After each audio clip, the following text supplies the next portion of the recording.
Hello and welcome to Adit humanity classes. आज हम history की क्लास 12th के हिस्ट्री के रेबल एंड द राज करने जा रहे हैं। ये है आपका थीम 11 है और इसमें हम पूरा चैप्टर जो है आपको एक्सप्लेन किया हुआ है। तो अगर आपने चैनल को सब्सक्राइब नहीं किया तो सब्सक्राइब करें, लाइक और शेयर करें, even press the bell icon. और हम चैप्टर करने जा रहे हैं। ये चैप्टर मैंने ऑलरेडी अपलोड कर रखा है सब कुछ इसके बारे में चैप्टर वाइज, बट अब हम आपको क्वेश्चन आंसर के फॉर्म में करने जा रहे हैं। पूरा चैप्टर एक्सप्लेन किया हुआ है, आप उस वीडियो को देखिए पहले और उसके बाद जो क्वेश्चन का फॉर्म जो है उसको मैं अब अपलोड करने जा रहा हूँ। सो अगर आपने लाइक शेयर एंड सब्सक्राइब नहीं किया तो जरूर सब्सक्राइब करिए। So latest start the chapter rebel and the Raj. इसमें देखो पहले तो क्वेश्चन है कि what were the nature of rebellion और explain the pattern of rebellion, यानी कि जो विद्रोह हुआ था उसका नेचर क्या था, उसके अंदर ऐसा क्या क्या खास चीज़ था। एक तो मेयरली सिपोही म्यूटनी, कुछ लोग बोलते हैं, कुछ लोग क्या ब्रिटिश बोलते हैं इसको कि ये सिपाहियों का म्यूटनी था, सिपाहियों का विद्रोह था। और ये सिपाही मतलब ब्रिटिश, आपको पता है कि इंडिया में ब्रिटिश आर्मी थे, ब्रिटिश आर्मी में बहुत सारे लोग जो थे इंडियन भी थे, तो इनको हम सिपोही बोलते हैं। और इन लोगों ने बेसिकली ब्रिटिश गवर्नमेंट के खिलाफ ये रिवोल्ट किया था। और ये पहले आपका मेरठ में हुआ था, मेरठ में सिपाहियों ने किया था। उसके बाद धीरे धीरे दिल्ली की तरफ मूव करते हैं, वहाँ पे बहादुर शाह जफर को अपने ये बनाते हैं हीरो और लीडर बनाने की कोशिश करते हैं। फिर वो जब मान जाते हैं तो फिर उन्होंने सारे ब्रिटिश की चीज़ों के को टारगेट किया था। यहाँ पे telephone office, record room, bungalows हो गया, ये सब उनके सारे रिकॉर्ड बंद कर दिए थे। और so everything connected with white man जो है they were the target for their attack. उस दूसरी बात कुछ जो इंडियन बोलते हैं कि हिंदू मुस्लिम रिवोल्ट था और फर्स्ट वार ऑफ इंडिपेंडेंस। देखो ब्रिटिश का नज़रिया कुछ और था, ब्रिटिश कभी एक्सेप्ट करने को तैयार नहीं था कि ये जो रिवोल्ट था पूरा इंडिया के हर सेक्शन मिल के लड़े थे, क्योंकि अगर ऐसा मानता है तो ये उनके लिए ये बदनामी था, क्योंकि उन लोग इंडिया को अच्छी तरह से गवर्न नहीं कर पाए थे। उन्होंने इसको एक छोटे सेक्शन का रिवोल्ट बताया था, दैट टू सिपोही का, और बाकी लोग थे they were happy with the British system, British government, so they did not take part into it. But जब इंडियन के एंगल से हम देखते हैं तो हम बोलते हैं कि नहीं, ये एक ऑर्गेनाइज्ड वे में हर सेक्शन के लोग, हिंदू मुस्लिम और even lower caste people, everybody took part into it. King वगैरह भी, जमींदार भी, तालुकदार भी, सब लोगों ने किया था। और इस तरह से ये इंडिया का फर्स्ट वॉर ऑफ इंडिपेंडेंस था, इसको हम ही बोलते हैं। क्योंकि हिंदू, देखो यहाँ पे हम कैसे बोल सकते हैं हिंदू मुस्लिम के जो यूनाइट हो गए, कि जो प्रोक्लेमेशन किया गया था, जो आई मीन पोस्टर वगैरह लगाए गए थे, वो हिंदी, उर्दू और पर्शियन लैंग्वेज में लगाए गए थे। तो इससे क्या शो करता है कि we were asking not only Hindu but also Muslim to come and join the revolt. तो ये एक और सबको यूनाइट होकर फिरंगी मतलब यहाँ पे ब्रिटिश के खिलाफ लड़ेंगे। In major towns like Lucknow, Kanpur and Bareilly peasant saw money lender. अब देखो कहीं कहीं पर जब क्या हुआ कि पहले तो ये सिपाहियों का म्यूटनी था। सिपाही जो थे मेरठ से चलते हैं और दिल्ली पहुँचते हैं, और दिल्ली पहुँच के यहाँ बहादुर शाह जफर को अपना लीडर बनाते हैं। लीडर बनाने के बाद फिर दिल्ली को कैप्चर कर लेते हैं। करने के बाद जब ये न्यूज़ धीरे धीरे बाकी जगह फैलता है कि बहादुर शाह जफर ने ये जो रिवोल्ट है उसका लीडरशिप एक्सेप्ट कर लिया है, तो एक लेजिटिमेसी मिल जाता है और बाकी सब लोग भी जुड़ना शुरू हो जाते हैं जो कि सिपोही नहीं थे। और इस तरह से they start attacking, money lender को अटैक करने लगते हैं दूसरे शहरों में, जैसे लखनऊ में, कानपुर में, बरेली में। और वहाँ पे जो मनी लेंडर हो गए या रिच लोग हो गए जो जिनको ये एज्यूम करते हैं कि इन लोग ब्रिटिश के साथ मिले हुए हैं। और इस तरह से ये धीरे धीरे सिर्फ ना ब्रिटिश बल्कि everything that is associated with British they become the target of the revolt. और उनके घरों को लूट दिया जाता है, उनके घरों में आग लगा दिया जाता है। ठीक है, तो ये था हमारा दूसरा पॉइंट, जो कि हम दो एंगल से देखते हैं। एक एंगल जो था कि इंडियंस के पॉइंट ऑफ व्यू से, इसको हम बोलते हैं first war of independence because everybody took part. एक ब्रिटिश के एंगल से देखते हैं हम, वहाँ पे वो बोलते हैं सिर्फ सिपोही म्यूटनी है, और ये फर्स्ट वॉर ऑफ इंडिपेंडेंस था हमारे 1857 का। ठीक है। सो ये हमने ऑलरेडी एक्सप्लेन कर रखे हैं बुक, आप दूसरे वीडियो देखिए इस चैप्टर के ऊपर, जिसमें कि एनसीईआरटी के एक एक लाइन एक्सप्लेन किया हुआ है, तो आप उसको भी देख सकते हैं। पहले उसको समझिए, सुनिए, and then you go for question answer form में।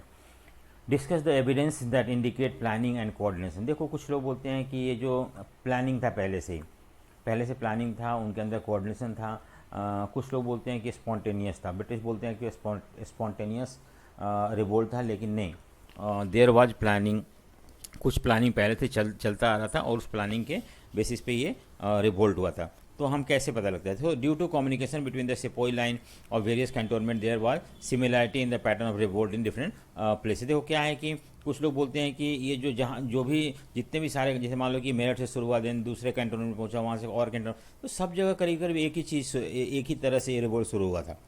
तो जरूरी पहले से बातचीत कर रखे होंगे उन्होंने, पहले से प्लान बना रखा होगा। That is the reason why it is everywhere it started in a similar way. ठीक है, जैसे कि फायरिंग ऑफ गन हो गया, तो जब जब when there was firing of gun, every Indian army arose against the British. या बिगुल बजाना, उससे भी लोगों को लगा कि हाँ अब रिवोल्ट शुरू करना है। ठीक है, after 7th our irregular cavalry had refuse to accept. आपको पता है कि इसका एक कारण ये है कि कार्टरेज मतलब होता है कि गोली जिसको बोलते हैं, जो कि हम राइफल में डालते हैं और देन चलाते हैं। तो ब्रिटिश गवर्नमेंट ने एक नया राइफल लाया था जिसको हम एनफील्ड राइफल बोलते हैं, और वो राइफल का जो गोली, राइफल बहुत भारी होता था, तो एक हाथ में उसे होल्ड करना पड़ता था और दूसरे हाथ से गोली को निकाल के, और उसका कवरिंग को it had to be remove with the help of teeth, दांतों से उसको हटाना पड़ता था। हाँ, उस कवरिंग को हटा के बाद उसको लोड करना पड़ता था।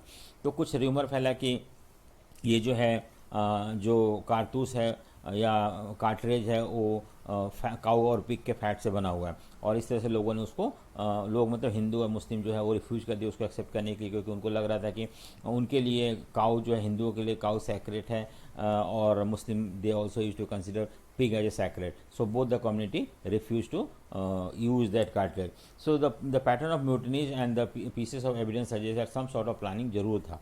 बिना प्लानिंग ऐसा हो ही नहीं सकता है, इतना बड़े स्केल में कोई रिवोल्ट नहीं हो सकता जब तक उसको प्लान नहीं करेंगे।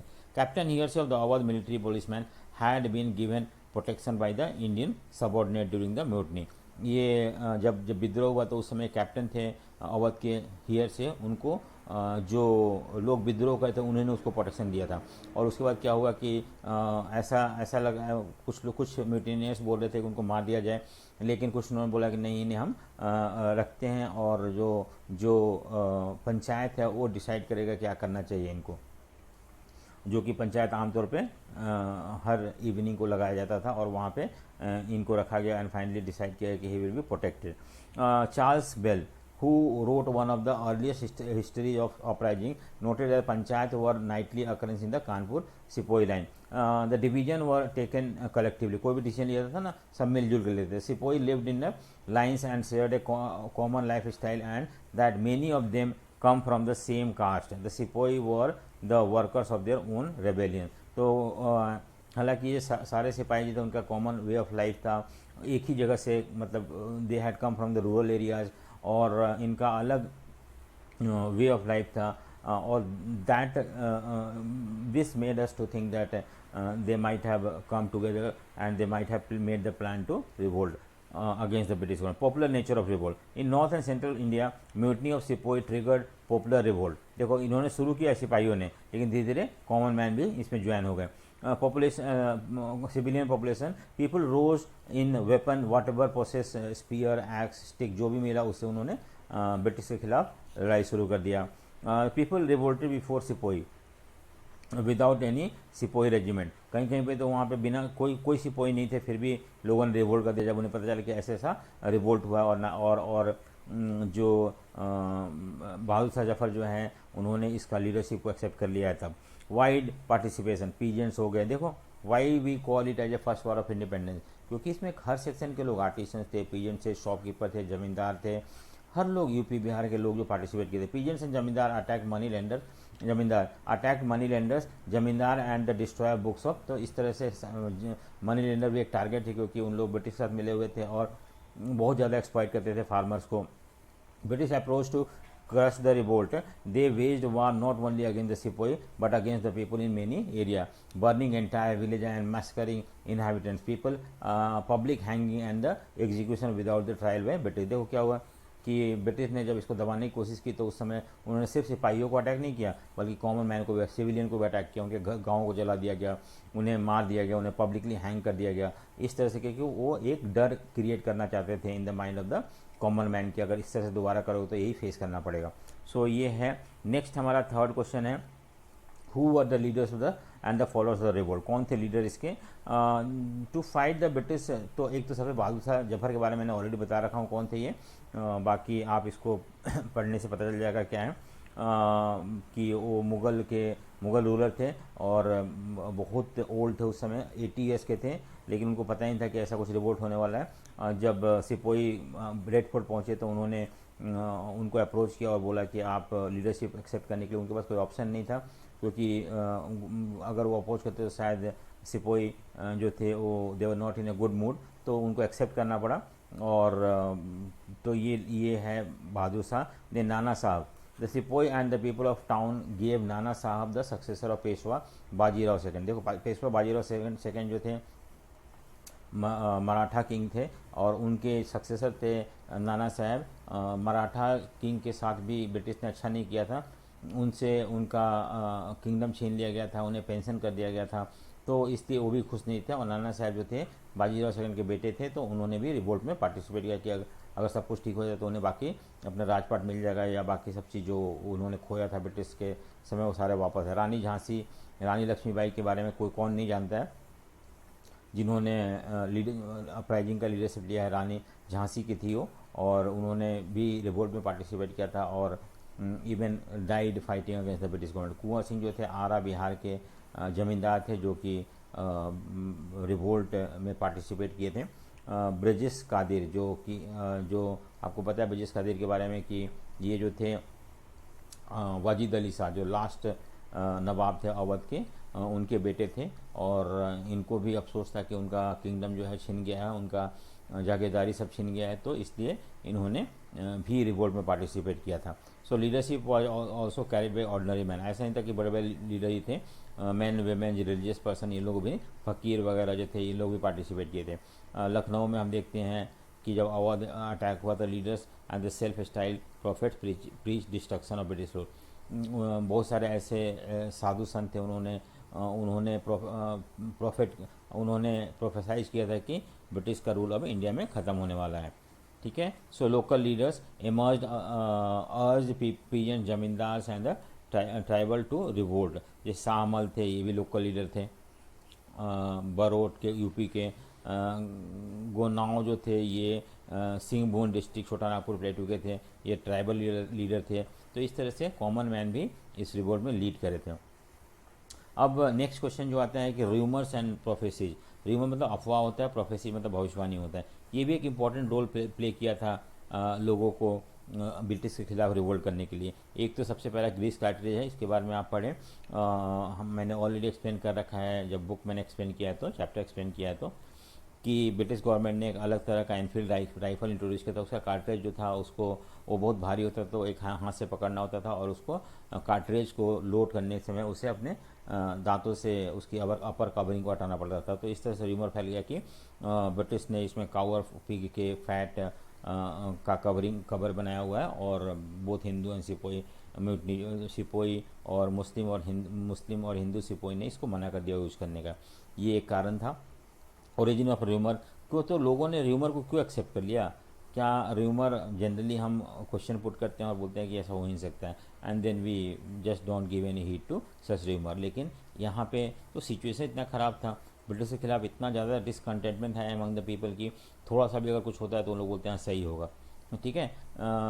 तो वही था कि क्यों, तो it was revealed that captain Wright cantonment of a rifle instruction depot. The report reveal that 3rd week of January 1857 एक लो कास्ट खलासी मतलब होता है कि ड्राइवर के साथ जो बैठता है ना, वो लो कास्ट का था। वो पानी पीने गया कोई ब्राह्मण के लोटा से, लोटा मतलब कंटेनर होता है जिसमें पानी रखा जाता है, और उसने मना कर दिया कि तुम लो कास्ट को, तुम अगर मेरा लोटा छू के पानी पी लोगे तो मैं पोल्यूट हो जाऊँगा और मेरा कास्ट ख़त्म हो जाएगा। तो उसने बोल दिया कि तुम लोग ये मुझे पानी पीने नहीं दे रहे हो, और तुम लोग जो बुलेट यूज़ कर रहे हैं, ग्रीस काट रहे हो, जो यूज़ कर रहे हो, अपने दांतों से च्यू करके उसका कवरिंग को हटा के आप लोड कर रहे हो, वो काऊ और पिग का फैट का बना हुआ है। और इस तरह से ये र्यूमर वहाँ से शुरू हुआ और finally reached everywhere in India, in all the cantonment that was there in northern part of India. कुछ और भी र्यूमर थे, इसका पक्का नहीं कि सही था या गलत था, लेकिन ब्रिटिश गवर्नमेंट हैज़ कुछ लोग बोलते थे कि उन्होंने कॉन्स्पिरेसी किया है इंडिया के हिंदू मुस्लिमों को लड़ाने के लिए, और ये भी एक र्यूमर था, पता नहीं सच था कि नहीं था। There were also rumour that the bone dust of cow and pig को मिक्स किया गया आटों में और उसको बेचा जा रहा है, तो हमारे धर्म को ख़राब करने की कोशिश की जा रही है।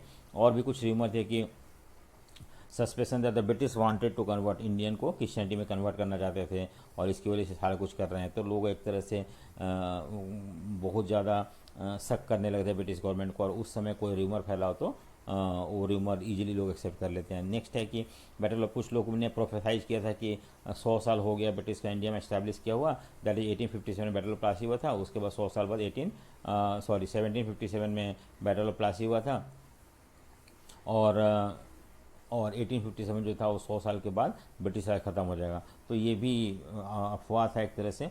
चपाती डिस्ट्रीब्यूशन, हम ये भी देखते हैं कि गांव वगैरह में रात को कुछ लोग आते थे और 5 चपाती चौकीदार को देके चले जाते, बोलते थे कि तुम और बना के उसी तरह से अगले गांव में डिस्ट्रीब्यूट करो, और फिर वो उसको ये बोला जाता था कि इसको कंटिन्यू करते रहो आगे आगे आगे। तो ये भी एक र्यूमर था, इसका क्या इम्प्लीकेशन था हमें उतना क्लियर नहीं है हमारे पास। अब क्या है कि why did the people believe in rumour, मैंने बताया ना कि र्यूमर को बिलीव करने का एक ही कारण है कि अगर मान लो कि हम बहुत ज़्यादा परेशान हैं कोई चीज़ से, और उस समय उसी चीज़ से रिलेटेड कोई ऐसा अफवाह आता है तो हम उसको इजीली एक्सेप्ट कर लेते हैं। वही हमारे साथ हुआ था यहाँ पे, हमने र्यूमर को इजीली एक्सेप्ट कर लिया क्योंकि हम ऑलरेडी ब्रिटिश जो थे उनसे हम बहुत परेशान थे, और उस दैट इज़ द रीजन हम उस rumours reflect about the mind of the people who believe them, this fear and apprehension their faith and conviction. Rumors circulated only when they resonate with the deeper fear and suspicion. जब शक होता है या डर होता है तब rumour जल्दी स्प्रेड होता है। The rumour in 1857 began to make sense when British के पॉलिसीज को ध्यान में रखता है कि ब्रिटिश ने, विलियम बेंटिक ने ऐसे बहुत सारे पॉलिसी प्रोग्राम लेके आए थे जिससे कि ऐसा लग रहा था कि हमारा जो धर्म है, रिलीजन है, हमारा जो धर्म है, रिलीजन है, वो ख़राब हो रहा है, हमारा एजुकेशन सिस्टम जो है वो चेंज हो रहा है, मॉडर्न होने, मतलब इंग्लिश उसमें भी इंटरफेयर कर रहे हैं। तो हमें ब्रिटिश के प्रति इन सब ब्रिटिश के एक्शन की वजह से इंडियन जो थे they were not happy with the British government. उनको लग रहा था कि ब्रिटिश हमारे कस्टम, ट्रेडिशन, कल्चर में इंटरफेयर कर रहा है, और इसकी वजह से उन्होंने जो भी र्यूमर है उसको एक्सेप्ट करते हैं। British setup English medium schools, college, university, इससे लग रहा था कि हमारा जो इंडियन सोसाइटी जो है वो वेस्टर्न साइंस और उसके उस तरफ चला जाएगा और हमारा अपना कल्चर और ट्रेडिशन खत्म हो जाएगा। British establish law and able custom से सत्य हटा दिया उन्होंने, विडो रीमैरिज शुरू कर दिया। तो ये भी एक तरह से लोगों को लगता था कि हमारा कस्टम जो है ख़त्म हो जाएगा, ट्रेडिशन खत्म हो गया। On the basis of miss government उन्होंने अवध को कैप्चर कर लिया, ये बोल के कि वहाँ पे जो वजीद अली शाह का रूल है वो प्रॉपर नहीं है, वो अच्छी तरह से एडमिनिस्ट्रेशन नहीं कर पा रहा है।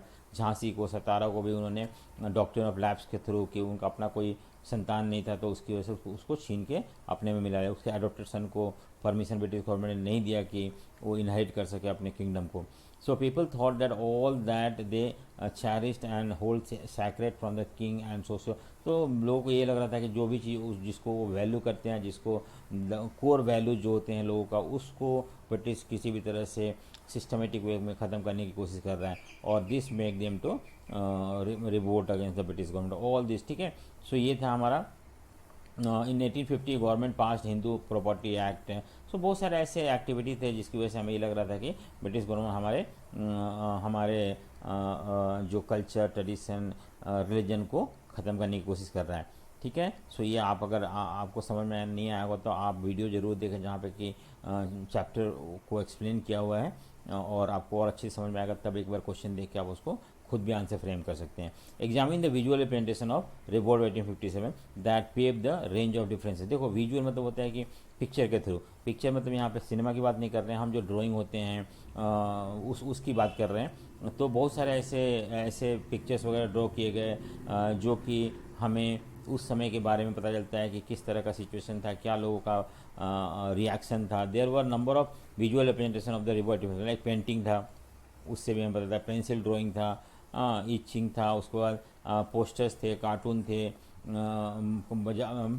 ये सारी चीज़ था जो कि हमें उस समय के रिवोल्ट का कंडीशन को, पर्सनल व्यू को देखने को मिलता है उसमें। ब्रिटिश पिक्चर ऑफर, तो ब्रिटिश ने भी बहुत सारे पिक्चर वगैरह बनाए थे। वो उसमें ऐसे इमेज बनाए थे जिसमें कि ऐसा लग रहा था कि इंडियन जो है उनको सप्रेस कर रहे हैं, मार रहे हैं, उनको एक तरह से ख़त्म करने की कोशिश कर रहे हैं। और जैसे कि यहाँ पे दिया हुआ है कि रिलीफ ऑफ लखनऊ एग्जाम्पल है, painted by Thomas Jones Barker, कि उन्होंने ये शो किया James Outram, Henry Havelock and Colin Campbell's in rescuing the besieged British garrison in Lucknow. तो ब्रिटिश में जो जो लखनऊ में जो गैरिसन थे उसके ऊपर सारे रिवोल्ट ने घेर लिया था, उनको मारने की कोशिश कर रहे। उस समय हेनरी हैवलॉक हो गए, ऑट्रम हो गए, इन्होंने वहाँ पे बहादुरी से लड़ा और लड़के उनको जो ब्रिटिश ऑफिसर थे या उनकी फैमिली थी उनको फ्री करवाया। द न्यूज़पेपर रिपोर्ट का भी हमें एक बहुत इंपॉर्टेंट रोल है, क्योंकि जो भी ब्रिटेन में न्यूज़पेपर होते थे वो सारे इंडियंस की गलतियों को शो करते थे, ऐसे पेंटिंग या पिक्चर को शो करते थे जो उसमें ये लग रहा है कि ब्रिटिश को सप्रेस किया जा रहा है, मारा जा रहा है, डिसऑनर किया जा रहा है, उनको लूट लिया जा रहा है। तो इससे वहाँ का ओपिनियन जो है इंडियन के खिलाफ क्रिएट हो रहा था, और ये एक तरह से गवर्नमेंट को प्रेशराइज कर रहा था कि कोई स्ट्रिक्ट एक्शन ले इंडियन के खिलाफ, जिससे कि ब्रिटिश का प्रॉपर्टी आई मीन लाइफ बचाया जा सके। इन memoriam was painted by Joseph Neal, in which the English women and children huddled in a circle looking helpless। तो औरतें और बच्चे जो अंग्रेज हैं वो एक तरह से एक जगह बैठी हुई हैं दबक के, जैसे कि उनको खतरा है उनके लाइफ के ऊपर। तो ऐसे इस तरह के जो पिक्चर वगैरह शो किया गया, या इस तरह के पिक्चर्स वगैरह को उन्होंने शो किया, ठीक है। So another set of sketches painting women scene different light, they appear heroic. एक और पेंटिंग है जो कि मैंने बुक में आपको समझाया है कि वो बहुत ही हीरोइक लग रही है, और वो मिस वेलर थी वो, जिसने बहुत सारे रेवोल्यूशनरीज को या जो रिवोल्ट करने वाले सोल्जर्स को मारी थी। Man women also killed there by her.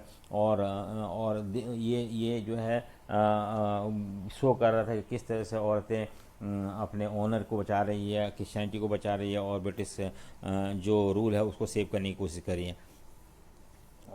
British demanded the retribution, और वहाँ पे फिर ब्रिटेन में ये मांग होने लगी कि इंडियन को एक ज़रूर लेसन हमें सिखाना है, उनको किसी भी तरह सप्रेस करना है करके उन्हें स्ट्रिक्ट मेजर उठाएं, जिससे कि बाद फ्यूचर में किसी भी ऐसा तरह का रिवोल्ट ना हो। When the governor general Canning declared एक जेस्चर ऑफ लेनेंसी, जब एक पिक्चर है बुक में, वो भी आप देख सकते हो कि वहाँ पे गवर्नर जनरल ने किसी सिपाही को माफ़ करने की कोशिश कर रहा था। उस समय उसके बारे में बहुत बुरा भला लिखा जा रहा था कि कैसे एक ब्रिटिश ऑफिसर एक इंडियन सोल्जर के सामने पिघल रहा है और उनको माफ़ करने की बात कही जा रही है।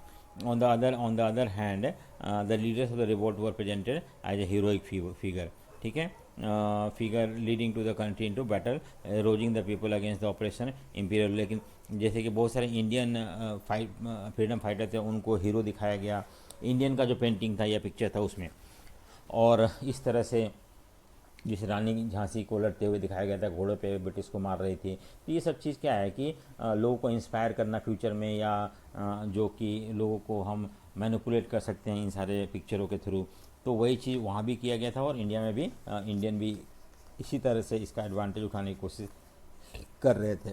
नेक्स्ट है हमारा art and literature writing of histories helped in the keeping A live memories of 1857। तो जो भी आर्ट थे, लिटरेचर थे, बुक्स वगैरह जो लिखे गए, ये सब चीज़ एक तरह से रिवोल्ट ऑफ 1857 को लाइव रखा, या आज भी हम उसको पढ़ के समझ सकते हैं क्या क्या हुआ होगा, क्या नहीं हुआ होगा।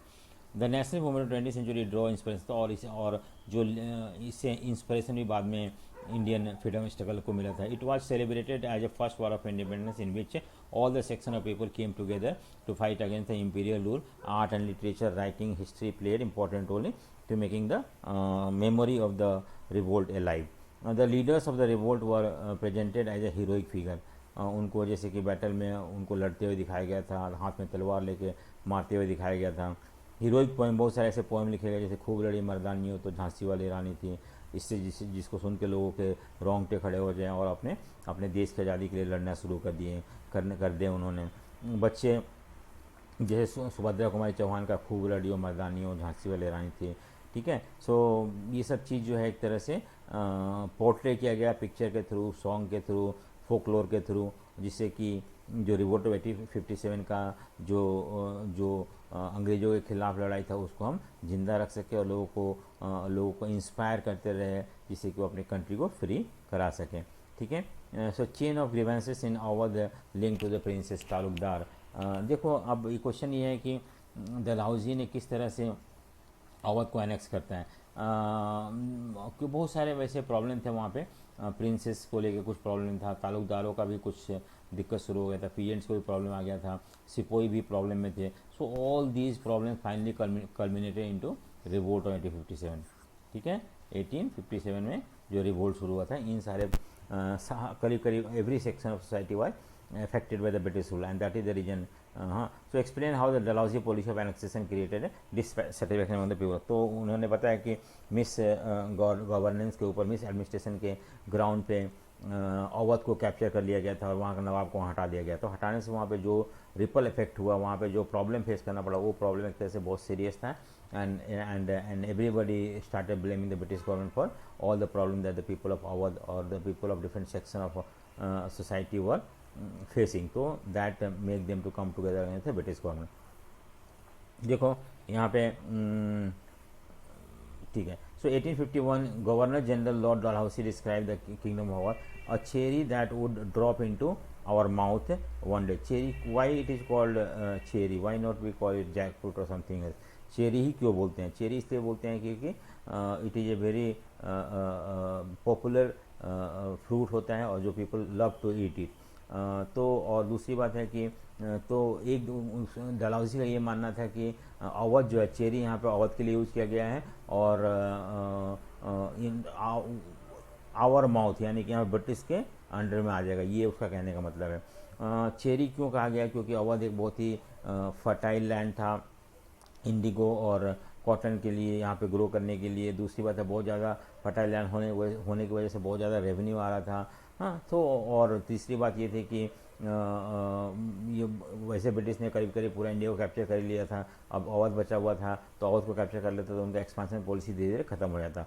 तो ये सब कारण था, उन्होंने अवध को अपने अंडर में लेने की कोशिश करी। वो वेट नहीं कर सके कि अगर कोई सिचुएशन ऐसा था तब लेंगे, बल्कि उन्होंने अब अपने मर्जी से ऐसा सिचुएशन क्रिएट किया, फाइनली अटैक करके उसको अपने में मिला लेते हैं। अटैक करके नहीं, उसको वहाँ से राजा को हटा के।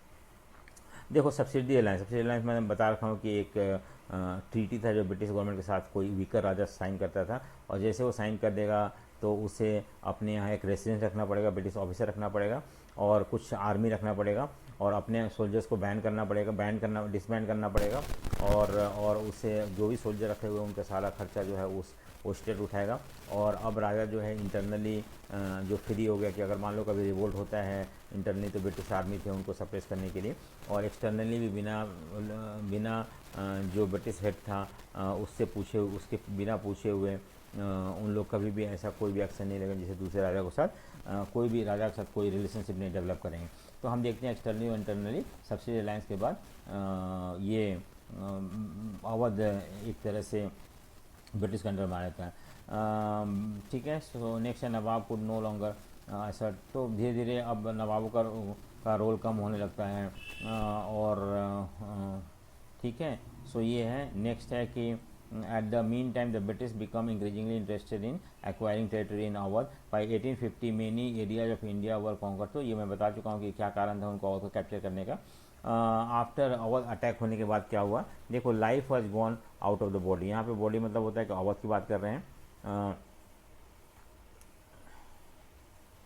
और यहाँ पे लाइफ जो है, यहाँ पे हम वाजिद अली शाह की बात कर रहे हैं, वाजिद अली शाह की बात कर रहे हैं हम यहाँ पे। ठीक है। तो क्या हुआ कि लॉर्ड डलहौसी जो अनेक्स किया उसके बाद वहाँ से वाजिद अली शाह को वहाँ से हटा के कलकत्ता भेज दिया गया। कलकत्ता भेजने का भी कारण है कि उनको लगा कि वाजिद अली शाह अवध में रहते हैं, लखनऊ में रहते हैं, तो दोबारा से सिंपैथी वगैरह मिलेगा और दोबारा से वो वापस पावर में आने की कोशिश करेंगे। वजीद अली साहब वाज वाइडली लव, सब कुछ वो बहुत प्यार करता था, और जब वहाँ जाने लगे तो लोग लखनऊ से कानपुर तक आए उनको उनके पीछे गीत गाते हुए और उनको याद करते हुए। ये शो करता है कितने पॉपुलर थे उनको। Grief was recorded by many observer, बहुत सारे लोगों ने इसको रिकॉर्ड किया, और कुछ लोगों ने ये बोला कि life has gone out of the body. ठीक है, और ठीक है, तो ये हमारा था कि किस तरह से वाजिद अली शाह जब लखनऊ छोड़ के जा रहे थे उनका कैसे क्या लोगों का रिएक्शन था। The removal of the Awadh led to, अब देखो मान लो कि अवध जो है वो ब्रिटिश कंट्रोल में आने के बाद क्या हुआ कि वहाँ का कोर्ट ख़त्म हो गया, क्योंकि राजा जब था, नवाब थे तब कोर्ट था, अब कोर्ट नवाब है नहीं तो कोर्ट का कोई मतलब ही नहीं होता है। जो वहाँ पे लखनवी कल्चर था वो धीरे धीरे ख़त्म होने लगा, क्योंकि everything depend upon the kingdom और डिपेंड अपॉन द किंग और अराउंड हिम। सो जितने भी सारे म्यूजिशियन, पोएट, डांसर, आर्टिसंस को राजा ने, नवाब ने पेट्रोनाइज कर रखा था, वो भी पेट्रोनाइज धीरे धीरे ख़त्म होना शुरू हो गया। ठीक है, सो ये सब इम्पैक्ट पड़ा हमें। नेक्स्ट है फिरंगी Raj and end of the world.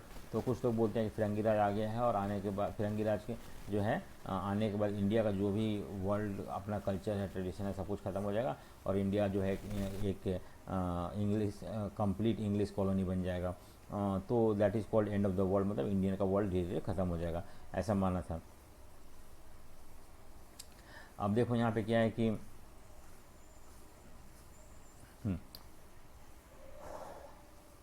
Next question है, how did the Firangi Raj effect the Talukdar. Talukdar मैंने बताया था कि बड़े बड़े नवाब थे, नवाब के बहुत बड़ा एरिया, नवाब के अंदर एक एक तालुकदार होते थे, ज़मींदार या तालुकदार बोलते हैं, बहुत सारे तालुकदार होते थे। और तालुकदार जो था पहले इनके पास बहुत ज़मीन हुआ करता था, इनके पास आर्मी अपना रखते थे हर तालुकदार, इतना नहीं, बड़े बड़े पैलेसियल बिल्डिंग में रहते थे उन लोग, महलों में रहते थे। इनका काम था किसी भी तरह टैक्स कलेक्ट करवाना और पैसे लेना और कुछ पार्ट एवरी ईयर ट्रिब्यूट देना राजा को। तो हाँ, लेकिन position of Talukdar before annexation, ये मैंने बता दिया कि उन लोगों के पास अपना आर्मी रख सकते, ये सब कुछ रख सकते। लेकिन जब एनेक्सेशन हो गया तो तालुकदार जो था उनका, the many big Talukdar had इतने, हाँ 200, अबाउट 200, स्मॉलर वन जो है 200 फुट था, और बड़े बड़े जमींदार थे उनके पास 12,000 फुट जैसा था। Taluqdar had let 67 of the total number of village in Awadh. तो 67 विलेज, 67% विलेज जो था वो तालुकदारों के अंडर में था, बड़े बड़े लैंडलॉर्ड के अंदर में था। अनेक्सेशन आने के बाद क्या हुआ कि तालुकदारों से उनका आर्मी अब रखना डिस्बैंड कर दिया गया, उनको उनका जो फोर्ट वगैरह उसको तोड़ दिया गया कि उन लोग फोर्ट में नहीं रह सकते हैं। उसके बाद एक समरी सेटलमेंट किया गया। समरी सेटलमेंट जो था वो ज़मींदारों के लिए फ़ायदेमंद नहीं था। वाज बेस्ड अपन जमींदार तालुकदार वर कि तालुकदार जो है इंटरमीडिएटरी है between the actual peasants and state, और इसकी वजह से पीजेंट्स को बहुत ज़्यादा एक्सप्लॉइटेशन हो रहा है। तो उन्होंने क्या किया कि इस सिस्टम को ख़त्म कर दिया, और taluqdar control over the land came down from 67% to 38%। तो जब वजीद अली शाह को हटा दिया, नवाब सिस्टम हट गया, तो तालुकदार का भी पावर कम हो गया। उनका लैंड पहले 67% लैंड जो था रूरल एरिया में वो क्लेम कर उनके पास होता था, लेकिन अब वो कम होकर 37% हो गया due to summary settlement. Taluqdar in south Awadh till lost more than half of the village. देखो उनका आधा जो विलेज था वो सारा छिन गया इसकी वजह से। ठीक है, so due to the removal of taluqdar state increase. अब देखो स्टेट के पास अब जो पीजेंट्स उनको डायरेक्टली स्टेट को देना पड़ता था। स्टेट का जो था फिक्स रेट ऑफ इंटरेस्ट था, कोई भी तरह से उसको आप चेंज नहीं कर सकते हो। अगर मान लो कि आपको सूखा पड़ता है या कुछ भी होता है तो आपका फसल ख़राब हो जाए, लेकिन आप फिर भी उस पैसा चुकाना है उसको। ये सब चीज़ पहले नहीं हुआ करता था। पहले क्या था कि अगर मान लो किसी भी तरह से ज़मींदारों का फसल ख़राब हो जाता है, तालुकदारों का फसल ख़राब हो जाता है, तो वो क्या करते थे कि चले जाते थे ज़मींदार के पास, हाथ जोड़ के उनसे माफ़ी मांग लेते थे और बोलते थे अगली बार दे दूँगा, और ज़मींदार भी एज ए फादर फिगर उनको फॉरगिव कर देते थे। तो ये, लेकिन अब ये सब चीज़ ख़त्म हो गया। तो ये भी एक तरह से किसानों के बर्बादी ही लेके आया था। नेक्स्ट है disposition of taluqdar meant break down of the entire social. ये मैंने अभी बता चुका हूँ आपको, आप इसको पढ़ना, वही चीज़ लिखा हो जो मैंने अभी बताया था। ठीक है, सो नेक्स्ट हमारा क्वेश्चन है कि close link existed between the सिपाही एंड द रूरल इंडिया। देखो जो सिपाही थे, इंडियन सिपाही थे, वो सिपाही मतलब आर्मी के में जो इंडियन थे वो कहाँ से आते थे, रूरल एरिया से आते थे। और अवध जो था, अवध में बहुत सारे जो रूरल एरिया था वहाँ से बहुत किसानों के बेटे वगैरह ये आके और आर्मी में ज्वाइन कर लेते थे। तो आप देखो क्या है कि जब आपको पता है कि जब ब्रिटिश गवर्नमेंट ने बहुत सारे तरह के शहरों में चीज़ चेंजेस लेके आए तो उसकी वजह से इनका माइंड वैसे डिस्टर्ब था। लेकिन जब कोई सोल्जर अपने गांव जाते थे वहाँ पे सुनते थे कि नवाब हटा दिया गया है, वहाँ फिरंगी राज आ गया, उसमें किसी को कोई अहमियत नहीं दिया जा रहा है, उसको उनको बस बैठाया जा रहा है और प्रॉपर ध्यान उन पर नहीं दिया जा रहा है। तो ये सारी चीज़ जो है हम देखते हैं कि ये ठीक है। सो ये चीज़ हमें ध्यान रखना है इसमें कि जितने भी सारे रिक्रूट होते वहीं से आते थे। और इसकी वजह से जो जब जैसे कि आपके आर्मी ऑफिसर आर्मी के जो सिपाही थे उनको लग रहा था कि सिर्फ वो कैंटोनमेंट में ही नहीं उनको उनको सुपीरियर इन्फीरियर शो किया जा रहा है, उनको उनको स्कोल्ड किया जाता है, अब्यूज़ किया जाता है, उनको अच्छा सैलरी नहीं मिलता, उनको कम सैलरी दिया जाता है, उनको उनको उनको उनको उनके डिमांड को पूरा नहीं किया जाता है, बल्कि उनके रूरल एरिया में जहाँ पर उनके फादर मदर या फैमिली रहते थे वहाँ पे ब्रिटिश गवर्नमेंट उनको एक्सप्लॉइट कर रहा है। तो इससे उनका जो माइंड वॉश शुरू हो जाता है, फाइनली वो रिवोल्ट करने लगते हैं ब्रिटिश के खिलाफ। How Delhi become focal point of the revolt 1857। तो दिल्ली, क्योंकि आपको पता है दिल्ली जो था वहाँ पे मुग़ल एम्परर का ये था का रेसिडेंस था, लाल रेड फोर्ट था। और मेरठ से जब सिपाही निकले तो वो सीधे दिल्ली आए, दिल्ली आने के बाद इनको अपना लेजिटिमेट सोवरेन डिक्लेयर किया, फिर उनके अंडर में रह के उन्होंने ब्रिटिश के खिलाफ लड़ाई शुरू कर दिया और दिल्ली को ही उन्होंने अपना हेडक्वार्टर बनाया था। And that is the reason 1857 के समय हम देखते हैं कि दिल्ली जो है वो हाँ, so Delhi that become the centre of revolt. What were the object of the revolt. देखो जो रिवोल्ट रेबल्स थे वो क्या अचीव करना चाहते थे। देखो सबसे पहला तो है कि British record their own trial and tribulation as well as their own heroism. They dismiss the rebel as a bunch of ungrateful. And उन्होंने ब्रिटिश ने बोला कि जो जो रेबल हैं उन लोग जो हैं बारबेरिक हैं, जंगली लोग हैं और इन लोगों को कोई सेंस ऑफ सिविक लाइफ नहीं है और अपने आप को सिविलाइज और बेटर समझने की कोशिश करते थे। Few rebels had opportunity to record their version as most of them were. ज़्यादातर सिपो जो थे इलिटरेट थे या कॉमन मैन इलिटरेट थे, उन्होंने कोई रिकॉर्ड नहीं, कुछ लोगों ने रिकॉर्ड किया। फ्यू प्रोक्लेमेशन जो इश्तिहार वगैरह लगाए गए थे लोगों को इनक्रेज करने के लिए कि आगे फ्रीडम स्ट्रगल में ज्वाइन हो और ब्रिटिश के खिलाफ लड़े, उस इश्तिहार से हमें बहुत कुछ पता चलता है। द विजन, हाँ, सो ऑब्जेक्टिव ऑफ द रेबल, देखो क्या है कि विजन ऑफ यूनिटी, उनका मेन मकसद था कि किसी भी तरह से इंडियन को यूनाइट करना है और यूनाइट करके अगर हम ब्रिटिश के खिलाफ लड़ाई शुरू करते हैं तो ऑटोमेटिकली हम जीत जाएंगे, ये उनका मांग था। और ये सब चीज़ हमें इश्तिहार से या उस समय का कोई इंसिडेंट जो है उसको हम देख के या जो उस समय का कंटेम्प्रेरी राइटिंग बुक है उसको हम पढ़ने के बाद हम कुछ कंक्लूड करते हैं कि क्या था क्या नहीं था। ठीक है, सो ये हो गया और बाकी मैंने आपको ऑलरेडी सब कुछ करा रखा है, आप इसको ज़रूर देखें। जो मैंने वीडियो अपलोड कर रखा है जिसमें कि चैप्टर को लाइन बाय लाइन एक्सप्लेन किया हुआ है। नेक्स्ट जो है, ठीक है, ये सब मैंने बता चुका आपको, अगेन सिंबल ऑपरेशन वगैरह।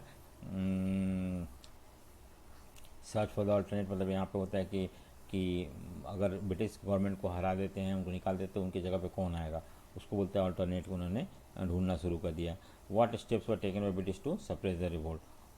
ब्रिटिश गवर्नमेंट ने क्या क्या स्टेप उठाया था। ब्रिटिश गवर्नमेंट 5 बहुत सारे लॉ उन्होंने लेके आए और जो लॉ एक तरह से गवर्नमेंट के पावर को और ज़्यादा एनहेंस कर रहा था।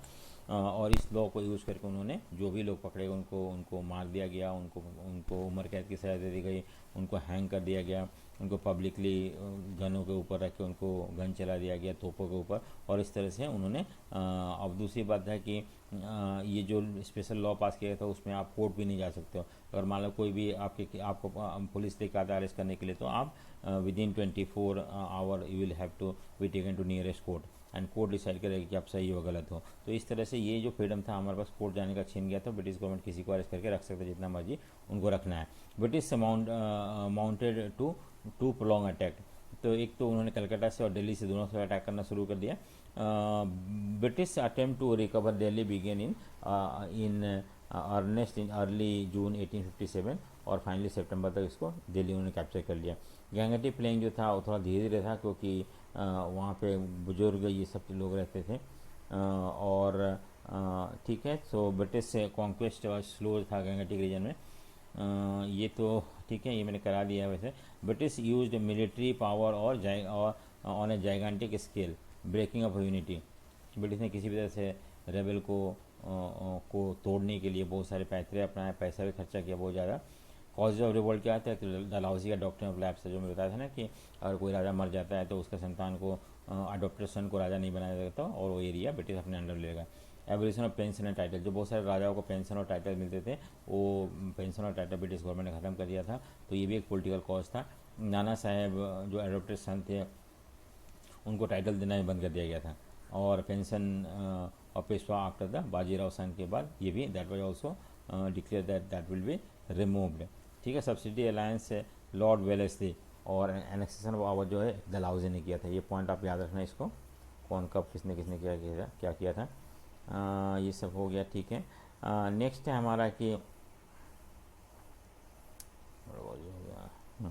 नेक्स्ट है हम क्वेश्चन जो देख रहे हैं कि what were the cause of revolt.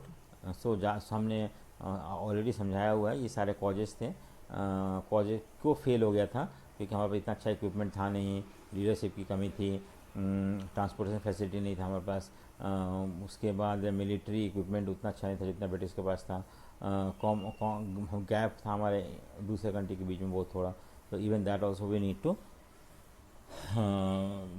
Cover up. What were the demand of the rebel of 1857। Rebel क्या चाहते थे? यूनिटी चाहते थे, हर सेक्शन को आगे लेके आना चाहते थे, और जिससे कि वो यूनाइटेड अपोजिशन दे सके। उन्होंने फिरंगी राज और को उन्होंने एक तरह से रिजेक्ट किया, और ये भी था इसके अंदर। नेक्स्ट जमींदार जो थे वो चाहते थे कि उनका वांटेड एबो एब्सोल्यूट रूल इन देयर। वो चाहते थे कि जमींदारी उनको वापस मिल जाए, मर्चेंट वगैरह चाहते थे कि टैक्स वगैरह कम हो जाए। ये सब कुछ ये थे जिससे, और जिसकी वजह से हम देखते हैं कि वहाँ पे रिवोल्ट 1857 में ये सारे कुछ डिमांड थे। क्या वो पूरा हुए कि नहीं हुए? क्योंकि हमारा बेंगलो जो है ख़त्म होने के बाद ये, ठीक है। सो इस तरह से battle of Plassey, what measures were undertaken in order to ensure the unity among the rebels. ये सब मैंने आपको करा रखा पहले, आप उसको देख सकते हैं। What measures were undertaken in order to ensure unity, तो यूनिटी लाने के लिए क्या क्या किया गया था, ये सारे कुछ पॉइंट हैं जो कि आप वीडियो देखें जिसमें कि मैंने चैप्टर एक्सप्लेन कर रखा है, और फिर उसके बेसिस पे इसको पढ़ने से आपको समझ में आ जाएगा, याद हो जाएगा, ठीक है। So thank you for watching. अगर आपने वीडियो को लाइक शेयर एंड सब्सक्राइब नहीं किया तो इसको लाइक करिए, शेयर एंड सब्सक्राइब करिए, और thank you for watching. So thank you.